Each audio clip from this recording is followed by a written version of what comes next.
अब देखिए, जो दूसरे टाइप की, जो फोर्थ के बाद एक और यूनिट थी, उसको बोलते हैं ट्राइगोनल। Okay, trigonal. अब ट्राइगोनल ये भी क्या है, बेसिक यूनिट है, क्रिस्टल सिस्टम है। ट्राइगोनल को एक और भी नाम देते हैं, उसको नाम देते हैं क्या है, रोम्बोहेड्रल। इसको बोलते हैं रोम्बोहेड्रल। ठीक। अब रोम्बोहेड्रल की अगर बात करें तो केवल ये एक टाइप का होता है और इसको नाम देते हैं प्रिमिटिव। ठीक है, केवल एक ही एक टाइप का होता है, उसका नाम होता है प्रिमिटिव।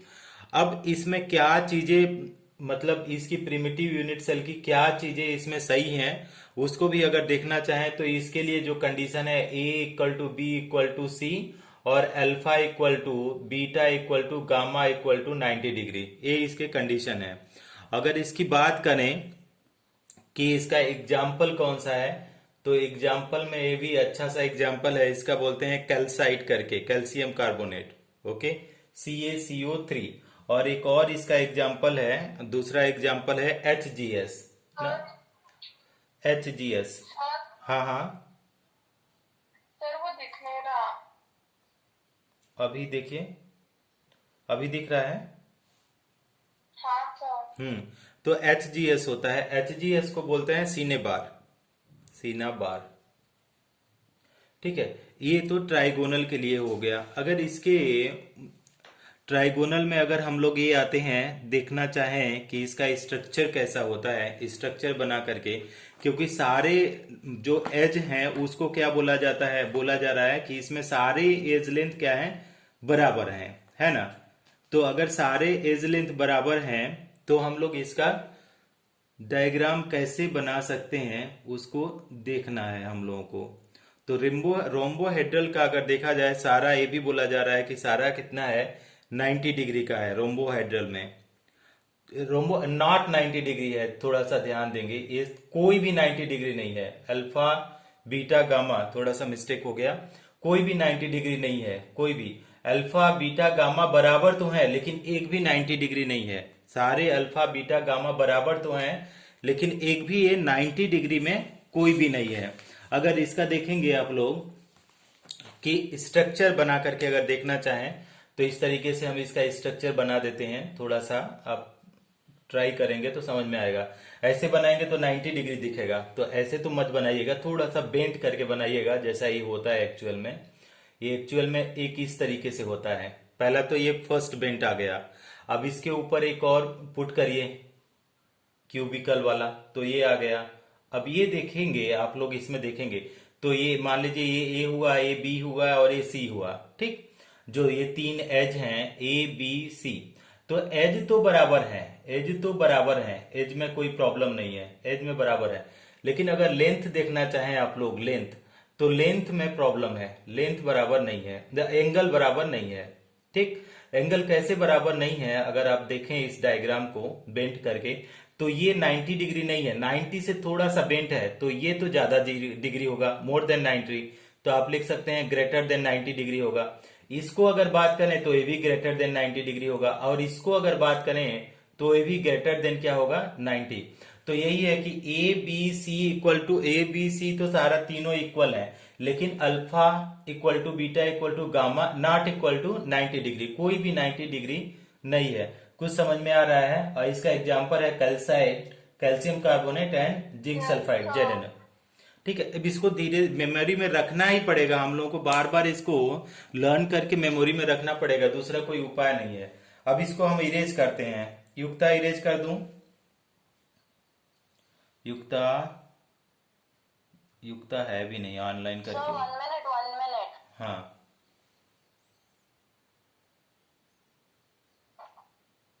हाँ सर कर दो। हाँ, नाउ अब नेक्स्ट जो है हम लोगों के पास जो है वो मोनोक्लिनिक है। अब दो ही बचे हैं, मोनोक्लिनिक, मोनोक्लिनिक, मोनोक्लिनिक। तो अगर मोनोक्लिनिक की बात करें आप लोग, तो उसमें दो टाइप के होते हैं मोनोक्लिनिक। दोनों टाइप को हम बता देते हैं। पहले को तो प्रिमिटिव बोला जाता है, primitive unit cell. Primitive unit cell का मतलब क्या हुआ,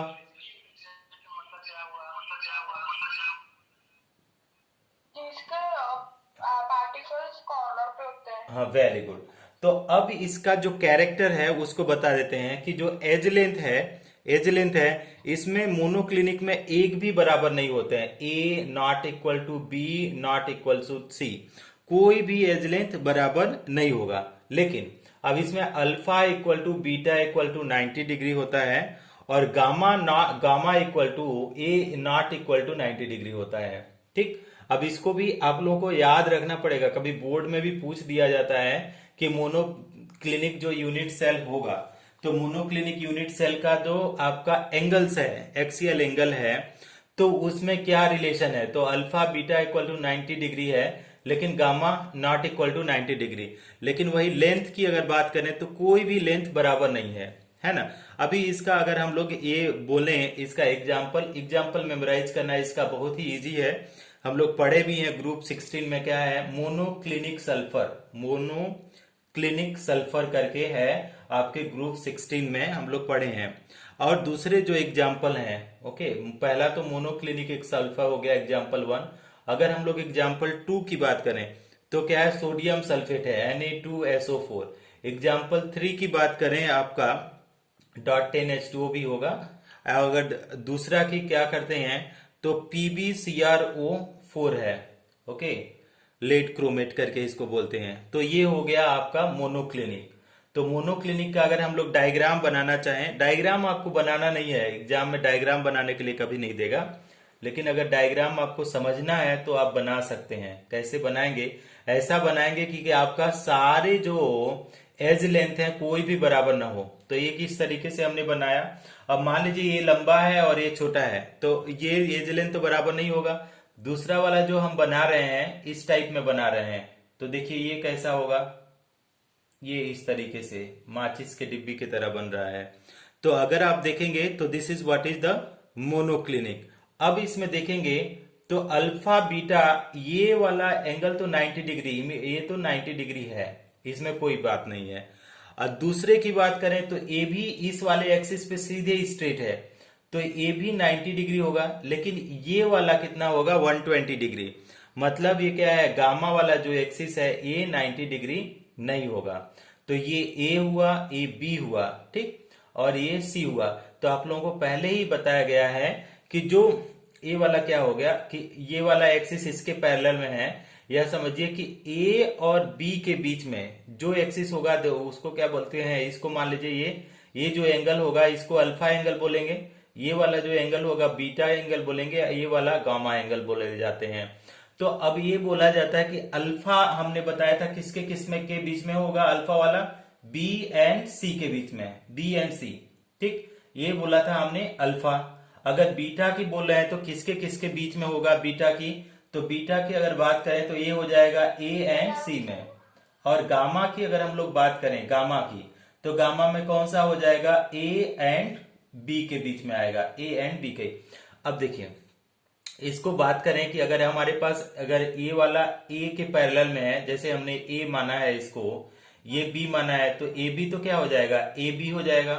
तो ए बी के बीच में ये गामा है जो कि 90 डिग्री नहीं है। दूसरा बात करें कि अगर हमारे पास ये ए है, अगर इसको अगर बोलें कि ये सी है, ठीक है, अगर ए सी की बात करें, ए और सी के बीच में, ए और सी, या बी और सी को देखें, अगर हम इसको बात कर लें बी और सी को, और नो नो नो इस टाइप से नहीं बना सकते इसको ए मानिए, इसको सी मानिए, बी मानिए, तभी बन पाएगा। ए सी के बीच में, ए और सी के बीच में देखिए, अब बी और सी के बीच में हमारे पास कौन सा आ गया, बी और सी के बीच में ये भी एंगल चेंज हो जाएगा। इसके केस में ए अल्फा होगा, और आप अगर इसकी बात करें ए को, और ए वाला बी के पैरेलल हो जाएगा, तो ये वाला कौन सा आ जाएगा, बीटा। हालांकि इसको इतना ज्यादा आपको जानने की जरूरत नहीं है, ये ऐसे ही हम बताने की कोशिश कर रहे हैं कि अगर आप कभी एंगल जा करके अगर रखना चाहें इसमें, तो ये वाला बेस लाइन ये हो जाएगा, कैपिटल ए रख सकते हैं, स्मॉल ए, तो this is the base line हुआ। और आपका जो ये हो गया, ये वाला वाइड वाला लाइन हो गया, तो ए सी बी हम लोग माने हैं। तो अब देखिए कि कैसे कर सकते हैं। अगर हमको ये वाला एक्सिस क्या मान लेते हैं, ये वाला एक्सिस हमने मान लिया सी, ओके, तो अगर आप इसको सी मानते हैं तो ए और सी के बीच में जो एंगल आ रहा है वो बीटा आ रहा है, और बी और सी के बीच में जो एंगल आ रहा है अल्फा आ रहा है, और ए और बी के बीच में जो एंगल आ रहा है वो गामा आ रहा है। इतना एक्सिस और एंगल मिलाने की जरूरत नहीं है। आपको जो याद करके रखना है वो याद करके रखना है कि alpha equal to beta equal to 90 degree and gamma not equal to 90 degree. और एग्जाम्पल आपको ना याद रखना है, मोनोक्लिनिक सल्फर आपका बेस्ट एग्जाम्पल है, जो कि कई बार आ चुका है मेडिकल में भी, ये पूछा जा चुका है। एक आप स्क्रीनशॉट ले लीजिए इसका। ले लिया? Yes, sir. हाँ, अब हमारे पास जो नेक्स्ट है वो कौन सा यूनिट सेल है? लास्ट वाला है वो ट्राइक्लिनिक है। थोड़ा सा ये न्यूमेरिकल केमिस्ट्री है, थोड़ा देखिएगा कि आप लोगों को बहुत कम ध्यान आएगा, क्योंकि ये ऑनलाइन क्लास में इतना पॉसिबल नहीं है कि बहुत ही इफेक्टिवली आपको समझ में आए। और आप लोग खुद ही पढ़ो, और जो हेडिंग समझ में नहीं आया है कि आप बता दिया करो कि सर ट्राई क्लिनिक समझ में नहीं आया, मोनो क्लिनिक समझ में नहीं आया, डेफिनेटली मैं आप लोगों को वीडियो बना करके भेज दूंगा।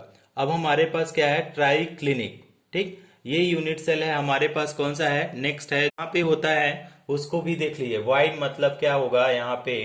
वाइड का मतलब होता है वैकेंट स्पेस। तो यहाँ पे लिख देते हैं वाइड का मतलब क्या हुआ? This is meaning is wide का मतलब वैकेंट स्पेस। ओके, तो इसको क्या बोलेंगे? द स्पेस बिटवीन, कौन सा स्पेस? Vacant space. इसको क्या बोलेंगे? The vacant space between, the vacant space between, किसके बीच में वैकेंट स्पेस की बात कर रहे हैं? द वैकेंट स्पेस बिटवीन, किसके बीच में vacant space? Between the atoms, the atoms in unit cell, atoms in unit cell, unit cell bracket में हम लोग क्या बोल सकते हैं? Crystal lattice, crystal lattice. Okay, crystal lattice is known as, इसी को क्या बोला जाता है? इज नोन एज, उसको क्या बोलते हैं? वॉइड। ठीक है, तो आप इसको डेफिनेशन आपको अलग से समझाने की जरूरत नहीं है, आराम से आपको समझ में आएगा कि जो भी स्पेस होगा यूनिट सेल में एटम्स के बीच में, उसको हम लोग बोलते हैं क्या? वॉइड। ठीक, अब हमारे पास कितने टाइप के वॉइड होते हैं उसको अगर देखने की जाए बात करें, तो पहला है आपका जो फर्स्ट टाइप का वॉइड है, उसको बोलते हैं कि अगर 3 एटम के बीच में जो स्पेस होता है, 3 एटम के बीच में, तो उसको बोलते हैं ट्राइगोनल वॉइड। जो 3 एटम के बीच में होगा उसको हम लोग बोलेंगे, क्या नाम देंगे? Trigonal void. तो फर्स्ट वाला जो वॉइड है ट्राइगोनल वॉइड, ट्राइगोनल वॉइड। अच्छा, दूसरा वाला अगर वॉइड की बात करें तो उसको बोलते हैं tetrahedral void. Okay, tetrahedral void. ठीक, अब थर्ड वाले की अगर बात करें, थर्ड वाले को, तो उसको बोलते हैं octahedral void, octahedral void, octahedral void. अब इन तीनों चीजों को हम लोगों को समझना है कि ये 3 टाइप की जो वाइड हैं। ठीक है, ट्राइगोनल वाइड मतलब 3 एटम्स के बीच का स्पेस, और टेट्राहाइड्रल वाइड 4 एटम के बीच में स्पेस, और जो ऑक्टाहाइड्रल है वो कितने एटम के बीच का स्पेस है? 6 एटम के बीच का स्पेस है।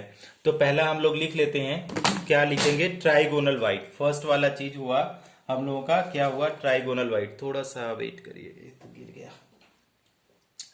फर्स्ट वाला है हमारे पास जो एग्जांपल है ट्राइगोनल वाइड, तो हम लोग लिख लेते हैं ट्राइगोनल वाइड के बारे में। ट्राइगोनल वाइड, ट्राइगोनल वाइड क्या होगा? Trigonal void the space between, the vacant space between, किसके बीच में? कितने एटम के बीच में? द वैकेंट स्पेस बिटवीन कितने एटम के बीच में? युक्ता, कितने एटम के बीच में? द वैकेंट स्पेस बिटवीन कितने एटम के बीच में युक्ता? 3. हाँ, very good. The vacant space between 3 atoms is known as what? Trigonal void. अब इसको अगर बना करके देखा जाए तो इस तरीके से बनाया जा सकता है। देखिए, एक एटम बनाया हमने, ओके, फिर हमने क्या बताया कि यहाँ पे एक और एटम रख दीजिए, this is the second atom, and one more atom is also possible to keep it out here, तो that is, this is what? Third atom. Okay, अब इसको अगर देखें तीनों एटम को, तो यहाँ पे this is the centre of the atom, okay, और ये वाला जो स्पेस बन के आ रहा है, दिस स्पेस, ठीक है, दिस इज द स्पेस। इस स्पेस का नाम क्या देंगे? दिस स्पेस 3 एटम के बीच में, दिस स्पेस का नाम होगा ट्राइगोनल वाइड। ठीक, ट्राइगोनल वाइड। समझ में आया युक्ता? Yes, sir. हाँ, तो ट्राइगोनल वाइड का सिंपल मतलब है कि क्या है? 3 एटम के बीच का जो स्पेस होगा उसको हम लोग क्या नाम दे देंगे? Trigonal wide. बस उतना सा है। अच्छा, इसमें जो इंपॉर्टेंट चीजें हैं उसको थोड़ा सा ध्यान देना है। क्या इंपॉर्टेंट चीज है इसमें? पहले तो एक स्क्रीनशॉट आप लोग ले लीजिए, इसके बाद हम इसका थोड़ा सा इसके डिटेलिंग करवाना चाहता हूं। ले लिया? Done sir. हाँ, ओके, वेरी गुड। अब इसमें हम लोग को जो मेमोराइज करके रखना है, जो क्वेश्चन पूछे जाते हैं, किस टाइप के क्वेश्चन पूछे जाते हैं, इसी को थोड़ा देख लीजिए। कि अगर क्वेश्चन को देखना देखना है तो आपको पहला तो इस तरीके से यूनिट सेल हुआ, एटम हुआ। दूसरा आपका इस तरीके से एटम हुआ, और इसके बीच में यहाँ पे क्या हुआ, ए वॉइड हुआ। ठीक। अब हमारे पास अगर बोला जाए कि इसका भी जो वॉइड का रेडियस होगा वो क्या होगा, वॉइड। अब यहाँ पे देखेंगे वॉइड का, इसका भी तो सर्कुलर स्पेस है, तो वॉइड रेडियस की अगर बात करें, वॉइड रेडियस वो कितना है, स्मॉल आर है। और ये जो सारे एटम्स हैं इन सब की भी रेडियस है, तो आपका एटम की रेडियस जो है, एटम रेडियस, उसको बोलते हैं हम लोग, क्या बोलते हैं, कैपिटल आर। अब इसका एक्सपेरिमेंटल प्रूफ होता है कि स्मॉल आर और कैपिटल आर में क्या है, रेडियस रेशियो, क्या है, रेडियस रेशियो। उसको भी आपको याद रखना है, कैलकुलेट करने की जरूरत नहीं है, सिलेबस में नहीं है। अगर आपको कैलकुलेट करना है तो आप बता देना, हम क्या करते हैं, लिंक शेयर कर देंगे, ऑलरेडी मैंने बना रखा है इन सब के बारे में। तो radius ratio R by capital R, R by capital R का मतलब ये होता है 0.155, या इसी को, ये radius ratio that is important है। अगर आपसे पूछा जाए कि कोऑर्डिनेशन नंबर, इससे पूछा जाए कोऑर्डिनेशन नंबर, तो आपका कोऑर्डिनेशन नंबर ऑफ किसका, ट्राइगोनल वाइड, अगर आपसे पूछा जाए कि ट्राइगोनल वाइड का कोऑर्डिनेशन नंबर कितना होगा, तो कितने एटम्स उसको टच करते हैं उतना ही उसका कोऑर्डिनेशन नंबर होगा। बता पाएंगे कितना कोऑर्डिनेशन नंबर होगा ट्राइगोनल वाइड का? हाँ, 3 होगा। क्यों 3 होगा? क्योंकि इसको 3 एटम टच कर रहे हैं, तो इसका आपका कोऑर्डिनेशन नंबर 3 होगा।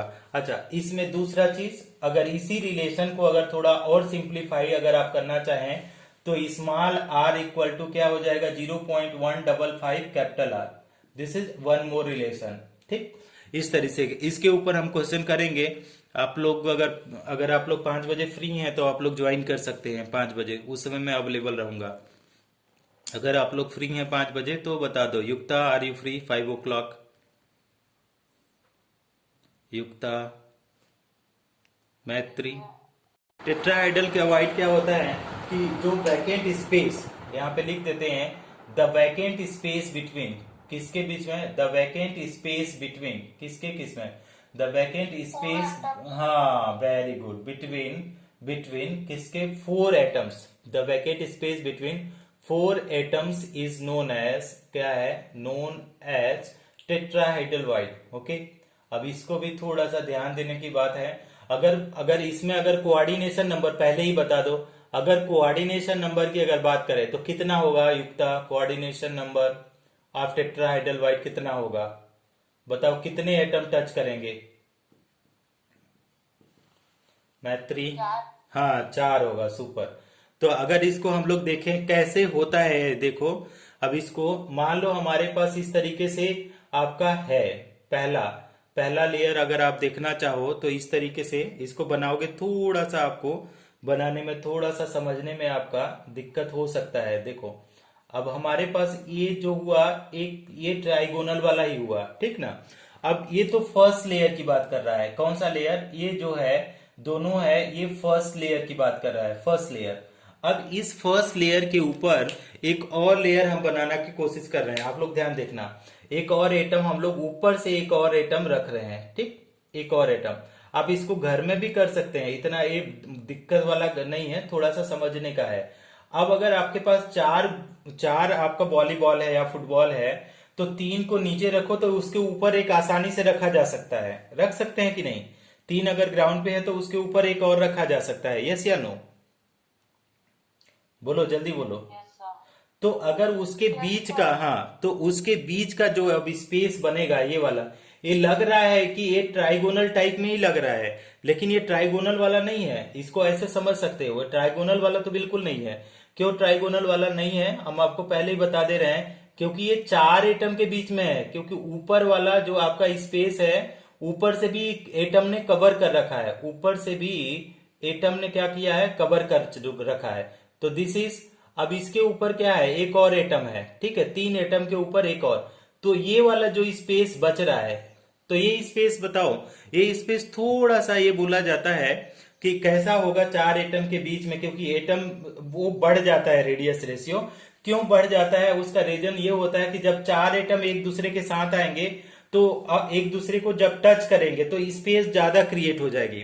अब देखो, अब इसका कोऑर्डिनेशन नंबर तो आपने बता दिया। अब इसका जो इंपॉर्टेंट पॉइंट है आपका क्या है, रेडियस रेशियो।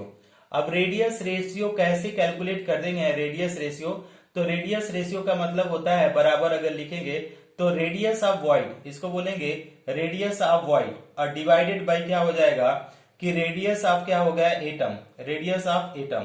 तो अगर रेडियस ऑफ वॉइड और रेडियस ऑफ एटम को बात करें तो इसका जो रेशियो आता है वो 0.225 आता है, 0.225, या स्मॉल आर बटा कैपिटल आर अगर करेंगे 0.225 आएगा। This is what the radius ratio for this. कुछ क्लियर हो रहा है युक्ता, कुछ समझ में आ रहा है मैत्री?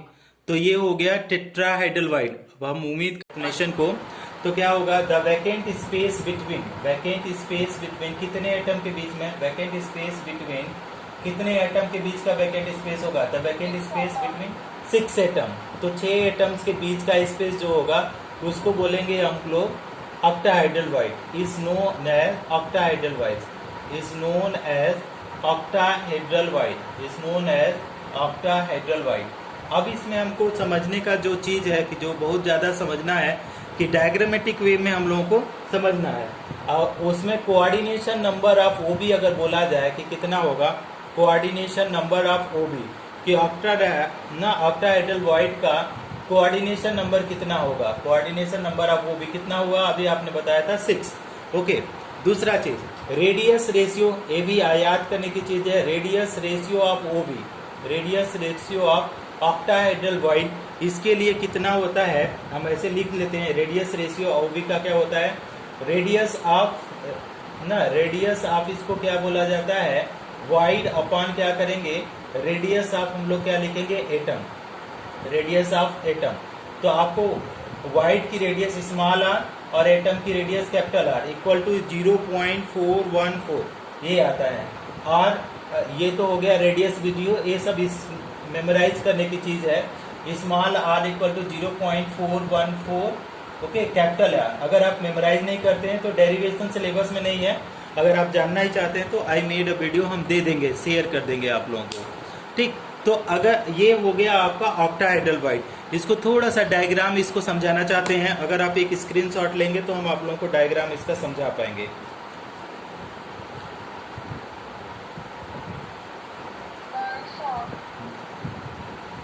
ये भी आज, हाँ, अगर डर तो आप लोगों को इसको इसके ऊपर हम लोग क्वेश्चन कर लेंगे, है ना। अभी तो शायद टाइम अब हो ही गया है, तो नया टॉपिक तो पढ़ना पॉसिबल नहीं है, लेकिन नया टॉपिक जो शाम को आप लोग आएंगे, खुशी को आप लोग बता देना कि अगर समझ में नहीं आएगा तो फिर हम कुछ नहीं कर सकते हैं, अब नहीं तो आप वो उनको बता देना कि वो आ जाएगी टाइम पर। अच्छा, एक ग्राफ बना लो, या तो मैं ग्राफ दे भी दूंगा। युक्ता नोट्स बना रही हो जो चैप्टर चल रहा है, नोट्स आप लोग बना, पक्का ना, कंफर्म ना? अच्छा देखो, रेडियस रेशियो हम लोग लिख सकते हैं आर बाई कैपिटल आर, ठीक है। अब इसके बाद हम लोग ज्योमेट्री इसका लिख लेते हैं, एक थोड़ा सा ज्योमेट्री, और दूसरा चीज हम लोग क्या लिखते हैं, कोऑर्डिनेशन नंबर, ठीक है, कोऑर्डिनेशन नंबर, इसके ऊपर भी क्वेश्चन पूछा जाता है। और एक है आपका एग्जाम्पल, जो आपके नीट के लिए सिलेबस में है एग्जाम्पल, और आपके क्या बोलते हैं बोर्ड में ये नहीं है, बोर्ड में इतना नहीं है, केवल वो टाइप्स ऑफ वाइड ही पूछा जाता है। तो अगर आप लोगों से पूछा जाए कि अगर हमारे पास जो रेडियस रेशियो है 0.155 से लेकर के 0.225 तक जा रहा है, तो उसका कैसा आपका ज्योमेट्री ऑफ ना वाइड, तो कैसा ज्योमेट्री होगा, कोई बता सकता है? और कोऑर्डिनेशन, हाँ वेरी गुड, तो ये जैसा ज्योमेट्री होगा ये होगा ट्राइगोनल, ठीक। कोऑर्डिनेशन नंबर भी बता दो फिर मैत्री। 3 वेरी गुड। और इसका जो एग्जाम्पल है आपका B2O3 बोरान ऑक्साइड। अच्छा, नेक्स्ट है आपका, अगर आपका जो रेडियस रेशियो आ रहा है 0.225 से कितना आ रहा है 0.414, तो ये किसका हो जाएगा, ये इसका जो शेप होगा वो कैसा होगा, टेट्राहेड्रल वाइट, टेट्राहेड्रल। तो अच्छा, अब इसका कोऑर्डिनेशन नंबर कितना हो जाएगा, 4। एग्जाम्पल आपका है जिंक सल्फाइड, एक एग्जाम्पल है। एक और देखिए आप, अगर इसी को देखते हैं 0.414 से 0.732 तक, ठीक है, तो ये बोलते हैं ऑक्टाहेड्रल। बहुत सही है, ऑक्टाहेड्रल। अगर कोऑर्डिनेशन नंबर की बात करें A6 है, ठीक है।